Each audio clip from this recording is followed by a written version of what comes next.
Episode 15 novel Pernikahan Dadakan by Aisyah Stories. Safa langsung membuang muka begitu Rian masuk. Lia masih ingin sendiri untuk meredam laranya. Yang Safa tahu, Rian tidak tahu apa-apa tentang rasa kehilangannya itu. Rian juga tidak tahu apa-apa tentang calon bayinya yang telah tiada dan Safa tak berniat untuk memberitahu semua itu padanya. Sementara dari ambang pintu, Rian menyeret langkah dengan pelan menuju berangkat. Matanya tergenang. Nanar menatap Safa yang masih terbaring lemah. Hatinya sakit mengetahui apa yang baru saja dilewati oleh istrinya itu seorang diri. Saya minta maaf karena tidak ada saat kamu butuhkan. Abang sungguh menyesal. Safa masih belum mau menatap wajah Rian.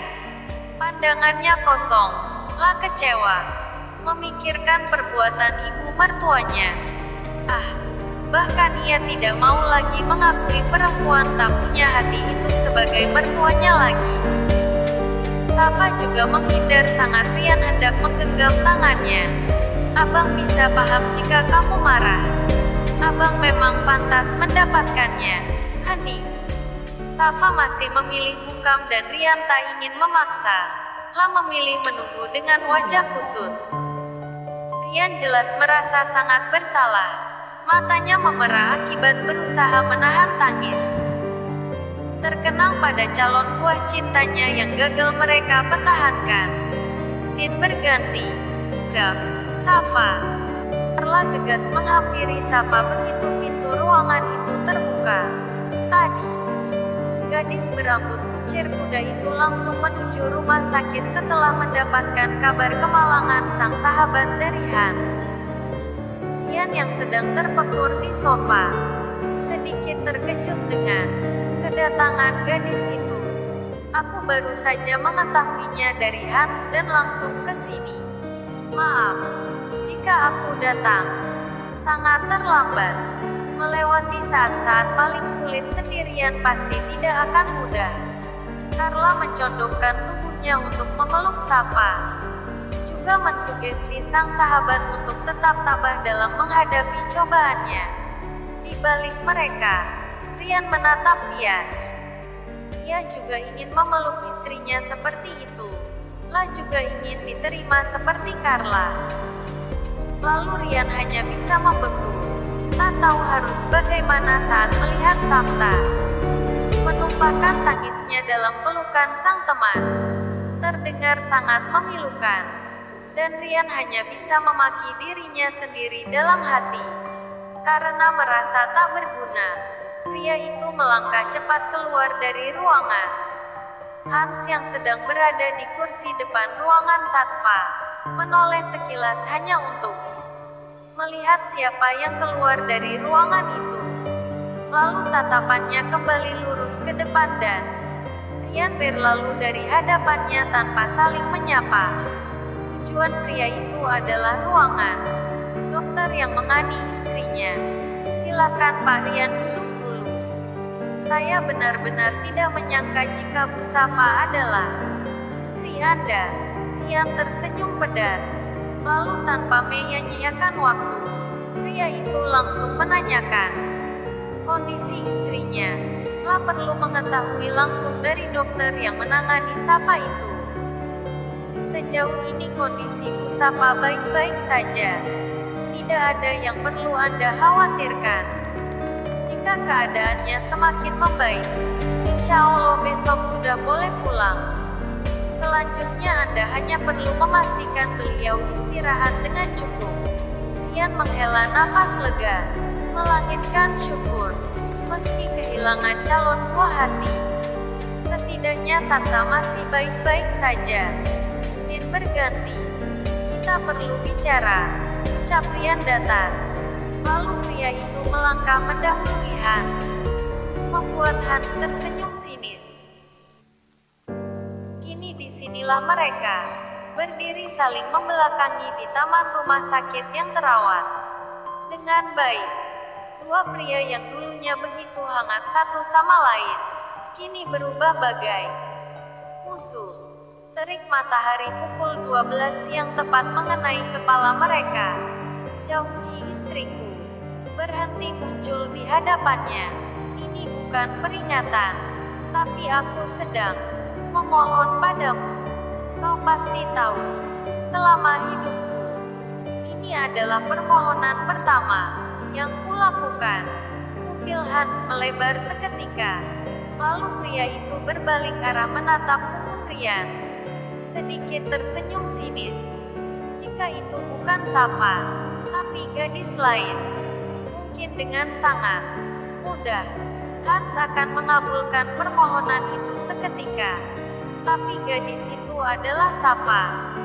Selama Rian tidak bisa membuat Safa bahagia dan aman, Hans pikir, ia tetap memiliki harapan.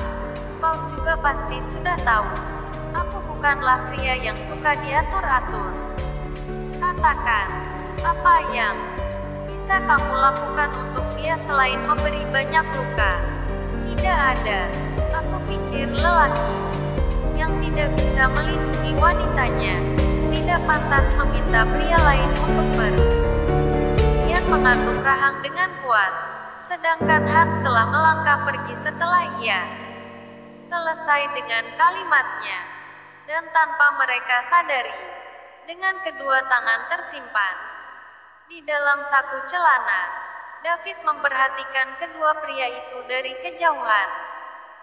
Carla sedang menyuapi bubur untuk Safa saat Hans masuk. Kedua gadis itu menoleh secara bersamaan. Makan yang banyak, biar dokter segera memaksamu pulang. Pasien yang makannya lahap tidak pantas tidur di berangkar rumah sakit ini. Safa tertawa kecil, begitu juga dengan Carla. Rian yang berada di balik pintu menyaksikan pemandangan itu dengan netra yang menyala. Meskipun sebagian sudut hatinya lega melihat Safta sudah mampu tertawa. Jangan masuk dulu. Aku tidak mau melihat dua pria dewasa yang sangat kukenal berubah menjadi kekanak-kanakan. David menahan bahu Rian saat pria itu hendak memutar handle pintu. Lalu keduanya memilih kantin sebagai tempat bicara. David memperhatikan Rian yang duduk bersandar di kursi sambil menekan keningnya. Sebenarnya apa yang terjadi? Tanya David setelah menit berganti mereka saling terdiam. Safa mengalami keguguran. Dokter bilang usia kandungannya sudah 3 minggu. Safa bahkan tidak mengizinkan aku berada di sampingnya. Telah menolakku dan membiarkan Hans yang di sana. Istrimu hamil. Aku pikir kalian menikah tanpa cinta. Mata Rian yang tadinya terpejam. Kita menatap David dengan dingin. Beberapa detik. Hingga akhirnya Rian membuang wajah, menumpukan pandangan ke sembarangan arah. Aku mencintainya. Aku pikir, aku telah jatuh cinta sejak pertama kali melihatnya 2 tahun yang lalu. Dia gadis yang unik dan juga sangat aneh. Tawa kecil Rian terbit mengenang pertemuan pertamanya dengan Safa.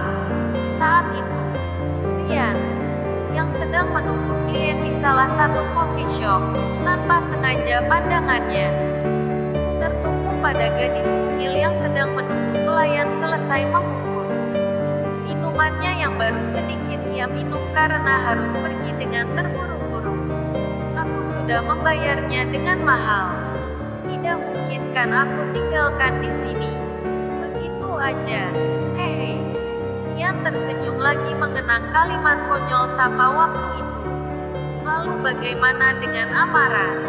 Kau tidak berniat untuk memiliki kedua gadis itu kan? Kami sudah putus. Dia juga sudah tahu. Aku tidak bisa hidup tanpa Safa. Apakah kau yakin istrimu itu juga mencintaimu setelah apa yang kamu lakukan padanya? Kau bahkan tidak ada saat ia kehilangan bayinya. Jika aku jadi Safa, aku Aku akan memilih Hans dibandingkan kamu. Ryan menatap tajam David seketika. Apa yang sudah pria itu katakan hingga kau berpihak kepadanya? Ryan meninggalkan makan siangnya yang belum sempat ia sentuh itu. Di belakangnya, Dukung channel ini dengan cara tekan tombol like, komen, subscribe, dan share. Terima kasih. Setelah naras panjang, pada akhirnya aku harus makan seorang diri.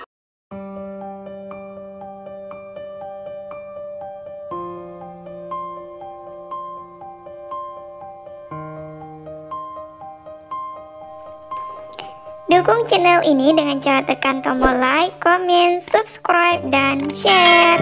Terima kasih.